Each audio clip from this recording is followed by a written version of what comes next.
Hey guys, today I'm going to go ahead and show you how we rode using FAIR this past week. For this lesson was the Lighthouse. So here what I do is with our, this was during art, we did one, I have them pick their picture, or I have them pick their favorite page out, and then they just recreate the image. So I do, and that's what I'll be using for the cover as this. Then we do have some of our words that we did make, and then our regular vocabulary words. Something else I do, I believe it was mentioned in one row, and I think it's in volume 1 about vocabulary words. And ever since then, I've just always done it. And they didn't actually specifically say like this, but what I like to do is grab index cards. Again, I grab these from the Dollar Tree. It's like a pack of 200 for $1, and I pick words that I know my children, they may or may not know, and then I have my children draw the image on the back of the cards, so that way we can refer to them while I'm reading the story. This is usually how they go when we're getting started for our language arts day, is they'll do that. We had a few more other items here, and we'll talk about those later on in the video. But like I said, I just wanted to show you exactly how I'm going to be storing all these things, how I plan to do it. So hopefully you can stick with it. And it's going to be a binder, and it's going to be all volume 2, so that way I can go back later on.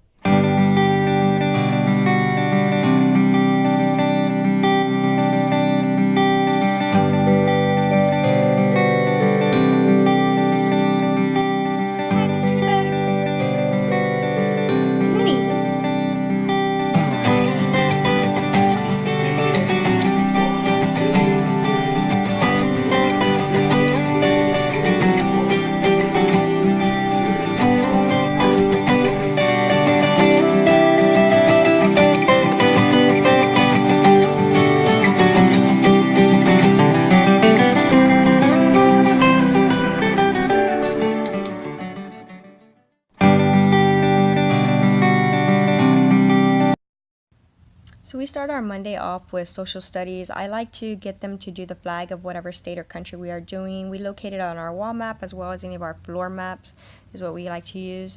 We also once in a while use our tablets, and we actually located it in our Google Maps there. I broke the study up into the 5 bureaus as far as New York goes, so we could find landmarks. Here's the Unisphere.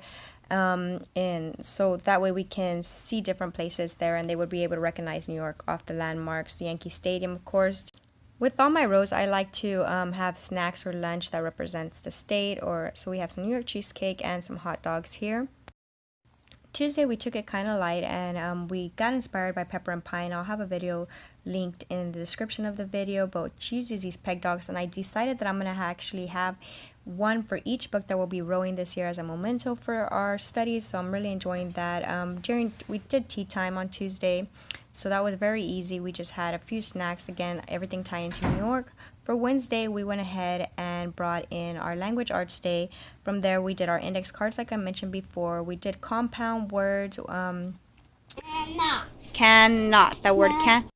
To teach the compound words, it was really simple. All I did was grab some index cards, and I used, of course, different colors to make it easier on my first grader since she's not fully reading. But I put the words, and then I just cut them in half, and then had them basically play a game and try to put them together, reading out the words. And we discussed how compound words are part of our language, and some were funny, and why they had to be 2 words. They didn't understand that as well. We have their 1st and 3rd grade, so this was new to them. We hadn't discussed compound words before, but they really did like it, and they had fun enjoying the little study that we did with it. We did probably about only maybe 10 minutes. I don't like to spend too much on it. 2 words put together to make one word called.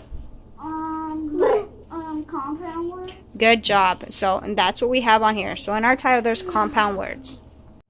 Okay, so we knew this is an alteration word. Now, in this one, what would the word little be? Would it be an adjective, a noun, or a verb?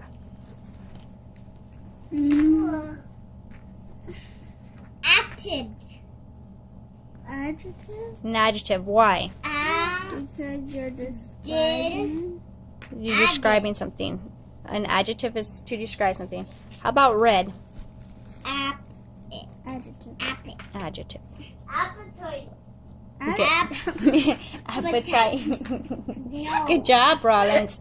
Okay, so then so with this activity here, I followed our manual.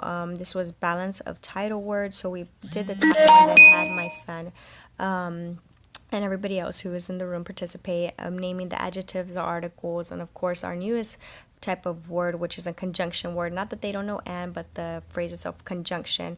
So we do like that. We studied nouns and verbs this last year, and then of course adjectives as well. So this was pretty easy, pretty fun, and as you can hear the kids did, you could hear my 3-year-old, he even put in his little 2 cents there. He did say appetite, he didn't say adjective, that is why it was funny.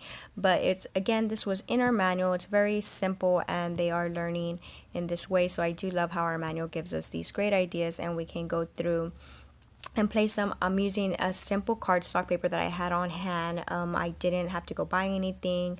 I wrote it out with a permanent marker, and then of course I'm just using a basic pen. I love the flexibility of it, that I don't have to buy something so fancy. They make it very easy, and it did break down in my manual for a younger age what we could discuss, and then for an older student how they should be able to do it. I use it a happy medium.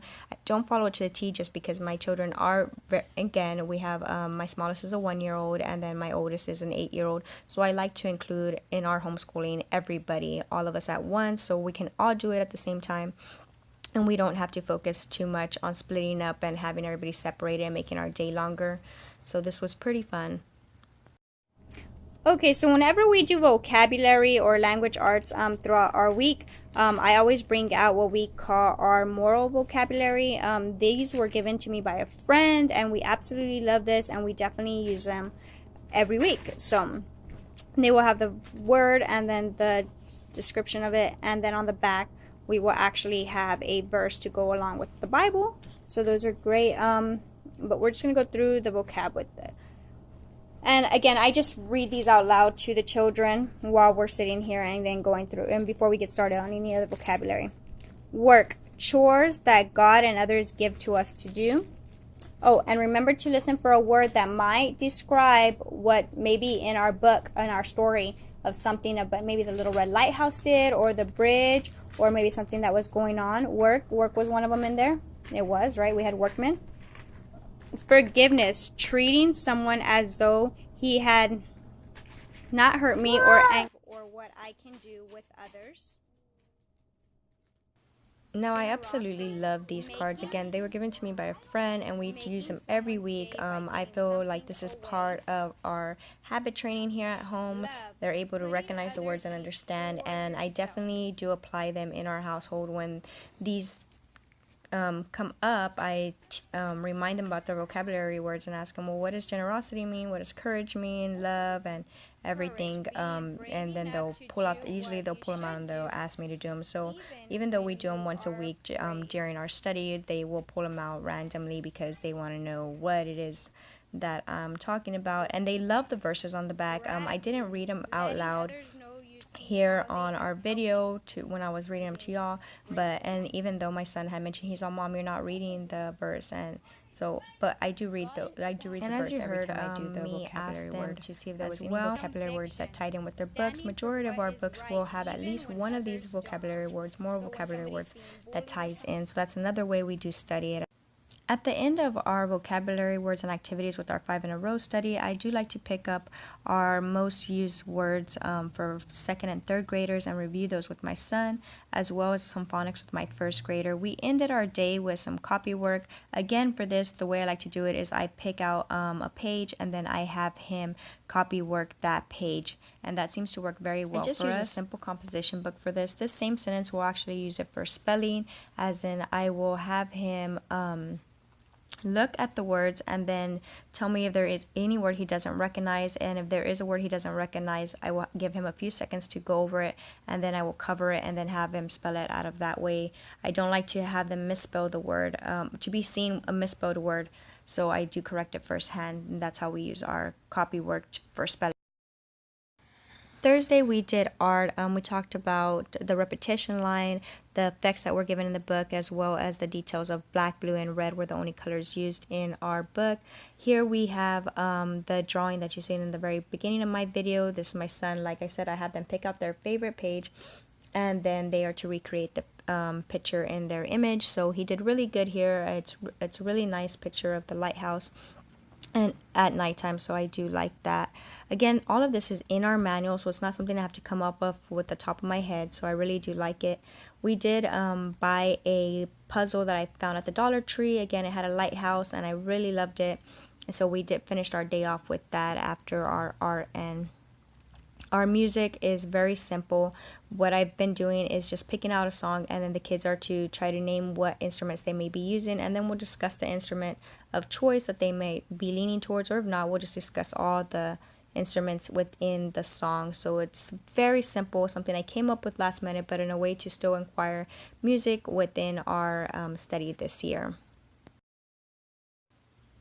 We ended our week with math and science. We did grab some go along books to discuss rivers that was suggested in our manual about rivers. Again, it basically gives you a whole this one was actually like a whole page of why we discuss rivers.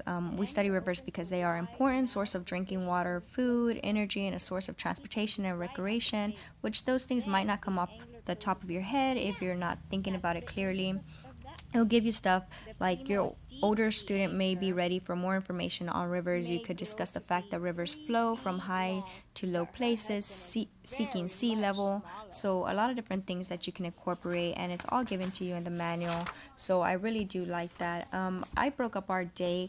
We had different sections, which right here we had just the go along books so the kids can grab them. Then we had a station of just boats. Again, I filled up a tray with water, and we have just play boats on them.